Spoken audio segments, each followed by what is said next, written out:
সবকিছু শুরু এক অসতর্ক মুহূর্তে। চলন্ত ট্রেন থেকে ছিটকে পড়া একটা সামান্য আম। কে জানতো এই আমটাই একদিন পুরো মরুভূমির ইতিহাস বদলে দেবে।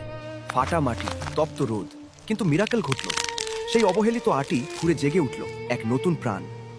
দূর থেকে এক তোতা অবাক হয়ে দেখল মরুভূমিতে সবুজের ছোঁয়া। সে থামল না, বিন্দু বিন্দু পানি এনে বাঁচিয়ে রাখল সেই চারাকে। তোতার ভালোবাসায় সেই চারা আজ বিশাল আম গাছ। ধু ধু প্রান্তরে সে যেন একাই রাজত্ব করছে। কিন্তু সুখ সইল না। একদল সাদা বানরের অতর্কিত আক্রমণ। মুহূর্তেই তছনছ হয়ে গেল তোতার তিলে তিলে গড়া স্বপ্ন। নিচে পড়ে রইল শুধুই ধ্বংসস্তূপ আর তোতার চোখের জল। কিন্তু হিরোরা কি এত সহজে হারে? তোতা উঠে দাঁড়ালো, ধ্বংসস্তূপ থেকেই কুড়িয়ে নিল নতুন সম্ভাবনা। একাই রুক্ষ মাটিতে পুঁতে দিল শত শত বীজ। শুরু হলো এক অসম লড়াই। 1 থেকে 10, 10 থেকে 1000। তোতার জেদ পাল্টে দিল প্রকৃতির নিয়ম।